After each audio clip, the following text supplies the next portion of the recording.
like your first dream car when you were younger? What got you into the cars?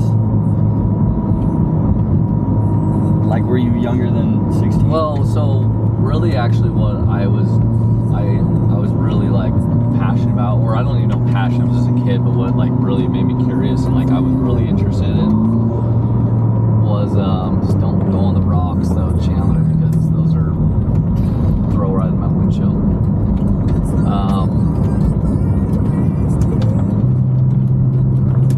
Geez, there's a lot of pebbles. I've never seen so many rocks. I must have got a lot of rain up. Look at the ice wave.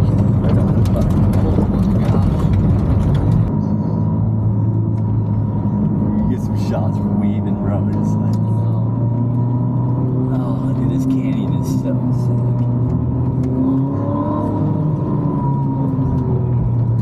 Man, I've never seen so much gravel and dirt on the road. So much for cleaning the car. Paint still looks good. Yeah, it's got people. When I was I remember being like 4 years old and like 3 or 4 years old, and I remember like my mom vacuuming and like anything that had like a motor of some sort, I was just like, I would like want to ride on the vacuum, and she'd like push it around with me on the vacuum, and then I wanted to push the vacuum, and like I always wanted to operate stuff. And my dad had like an old like dirt bike, road bike that he would take me out on. He put me on the handlebars. I remember holding that. I remember the vibration, because it was like old 79 Suzuki, you know, oil injected 2-stroke, and it would just vibrate. It had the side pipe, and it would like burn your leg, and you're like, Mom, I'll mow the lawn for you. No, I did. I would mow the lawn. Like I was intrigued by any kind of like motor machinery. I just loved it. When you were younger, when you didn't do the electric cars, yeah, like I had RC cars. I loved RC cars, bro. Like I just loved anything that had a motor at the time. And then my dad had like, when I was like 5 years old, my dad had he had a bunch before I was born, but my dad had like a 68 RS SS Camaro, like cherry red, and like there's a picture of me like 4 years old on the hood. My dad with jeans, shorts, and a jacket. My dad's wearing his jeans, jacket. Yeah. It was kind of cool, very 80s or 90s type of nostalgia. And I remember, I just remember going out and that. I remember I was like 5 years old, and like my dad going out in the middle of the night with me, and I was in the front seat, obviously like not even seat belted in, because I'm like 4 or 5 years old, and my dad's literally ripping donuts in the cul-de-sac, and I just remember all the houses going by, and just the engine of that Camaro was like just vibrate. I was like, holy! I was like loving it. Like I was like a little kid, and I was just remember giggling and laughing, and my dad was always like, my dad loved it because he loved to like watch that me giggle and laugh, like because any of my other siblings I'd be like freaking out or whatever, and he's like, my dad loved it because like Jason just started laughing and giggling, like that was so funny. So your dad has like the passion in the cars as well. Yeah, so my dad was always into cars and stuff, and like my dad grew up like racing dirt bikes as a kid, and like riding dirt bikes and racing cars when he was a teenager on the streets and stuff. And so like obviously it was in my family from my dad, but like I don't know what it was, like from the youngest age, like anything that had a motor of any type, I loved it. I couldn't get enough of it. So like, that's where it started, and then like as I got older, obviously well, I can buy this stuff now. Yeah, I can buy the big boy toys. Yeah, like I remember being a teenager and like seeing a turbo Eclipse this kid had, and like hearing the blow off valve. The first time I ever like was in a turbo car, and I was like, what the heck? Yeah. And then I remember when I went on my mission in Australia, and I'd never really been out of Montana or Utah. Really, I've never really gone anywhere, so we didn't ever like travel as kids. We didn't really ever travel. Yeah.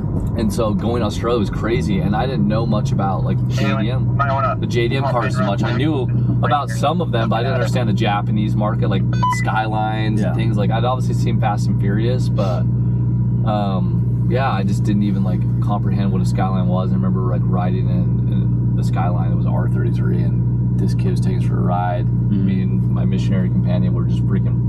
He was just the noises, bro. Like cars making.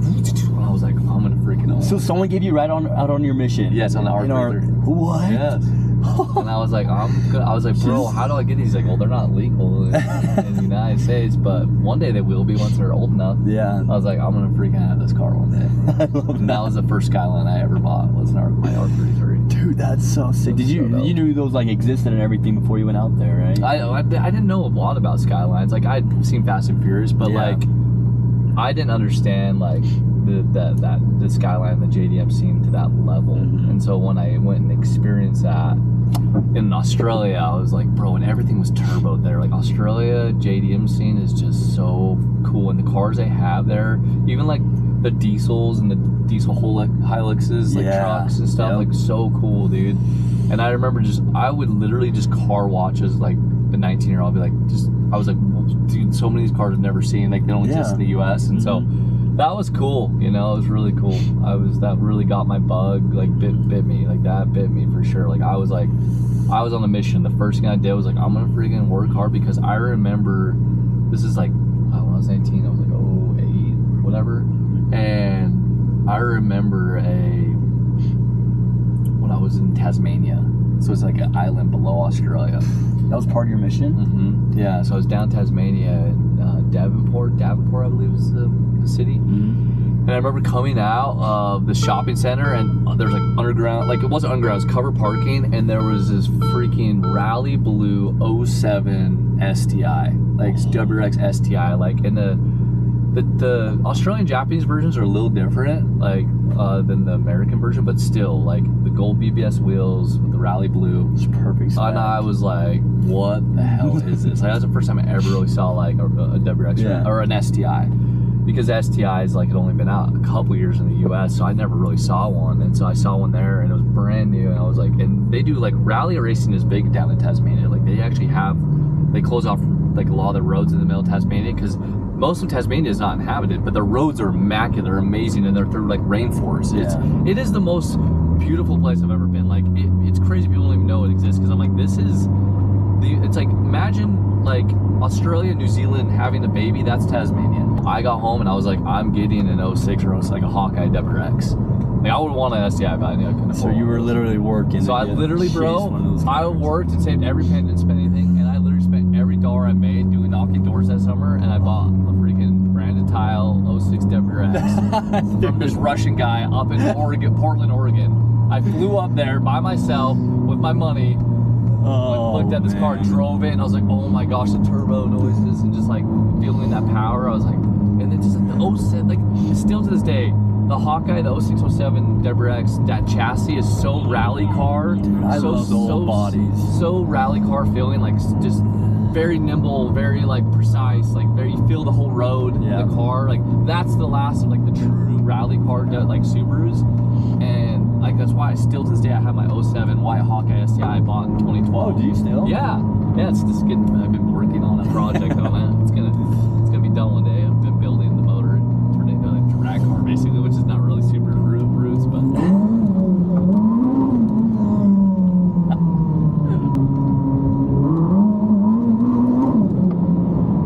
Oh shit. In a tunnel, it's different, bro. It's different, in a tunnel, it's different. We gotta listen out, even though I don't care about wind to the bikes, but instantly.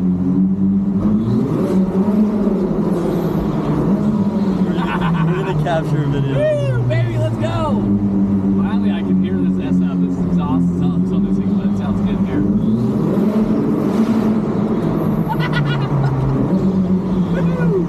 Let's go, baby! That's awesome. Oh, it feels good in here.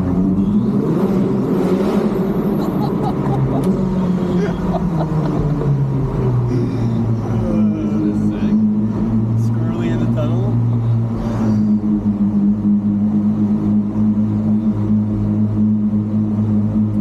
So cool, bro. Who built this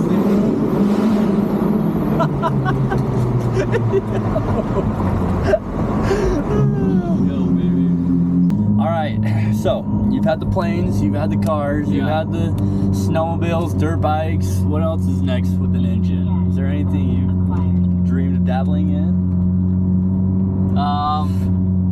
Yeah, I mean, honestly, like I grew up, didn't have money really as a kid, like right, lived pretty poverty. Like my buddies had like cool stuff, and I always wished I could like have a dirt bike. And I remember getting my dad's original dirt bike I rode on as a kid from my grandparents. It was all rusted, didn't work, and me and my dad rebuilt it. And I just rallied that 79 250 RM 250s. Like it was kind of like a enduro style, like dual shocks on the back, side pipe, and it sounded amazing. But like that motor was like, my dad rebuilt it when he was a kid, and it was still the same motor. And my dad freaking did a good job rebuilding it, because once we got the carbs all redone and everything, like it ran like a champion. And I would just rally this 79 tank, heaviest bike ever, and it was wild. So that was just like so cool. So like I would just pretend like I was on like a dirt bike track, and we lived up on this mountainside in Montana, and I made this little course of like with little, they had jumps and it had like step down areas and like big berm. I made these berms, and I would just like rally this bike that weighed 500 pounds like it was a dirt bike, you know, because I could afford like an actual like CR250, like, you know, a late 90s or early 2000s dirt bike would have been sick, but with a monoshock, I couldn't imagine having the monoshock, you know. But I rallied it like I didn't give a shit. Like I just went hard in it, and it was hard in the paint, just freaking push that thing. I loved it. So 1979. It was cool. 1979. Yeah, it was so fun. So yeah, I didn't have stuff, but anytime I got my hands on something, I just pushed it to the limit.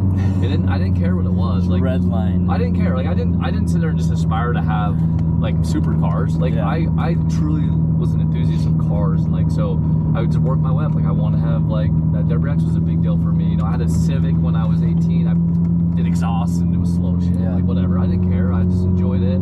Had a dope XJ Cherokee 99, and I go do wheeling. I really liked the off-roading stuff when I was a teenager.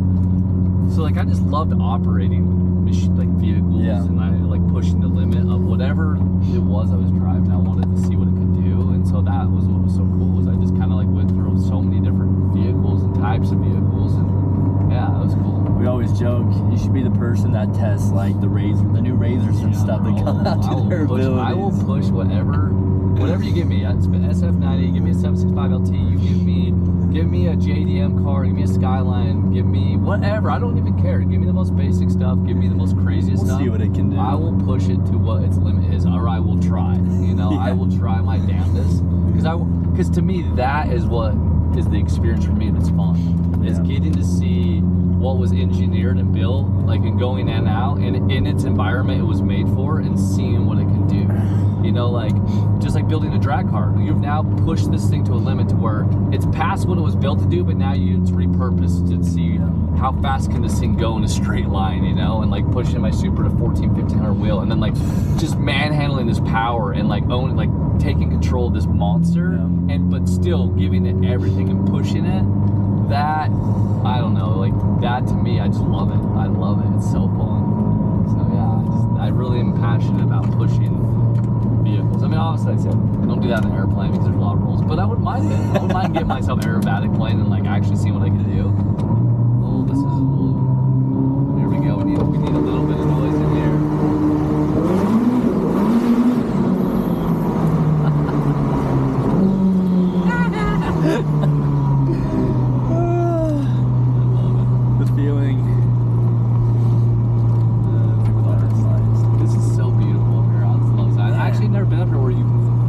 Trippy because I've been around so hot, and like to see snow, and like wow, super weird.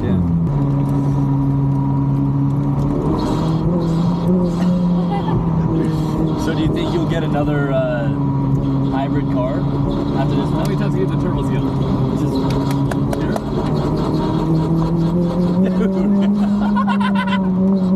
Music to the ears. Is there another hybrid car you see your eyes on? Hybrid? Yeah. I don't like the hybrids. This one? I don't like hybrids. Like I mean, this is cool. The car's fast, but I fucking hate the hybrids. Like I get the purpose of it, but like, dude, I like my special.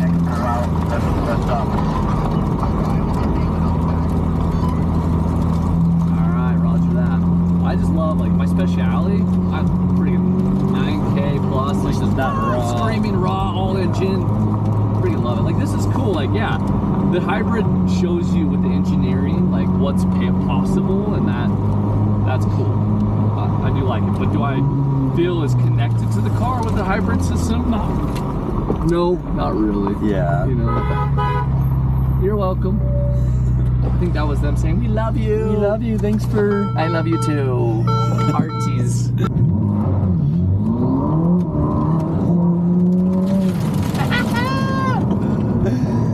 Here we go, folks. You tell me when. Clear my way, go ahead. All right, here we come.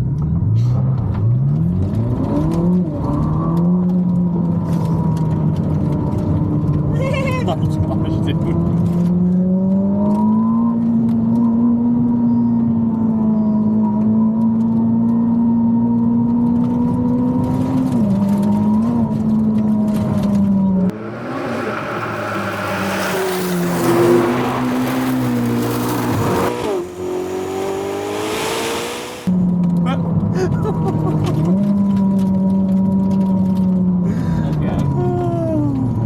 Oh my god, it's right here. Your phone? No, this is Oh, the walkie-talkie? This thing has PPF on it because the amount of rocks that we're kicking up is quite wild. Make sure to stay in the middle of the lane so we don't throw rocks. We're trying to play nice. Copy that.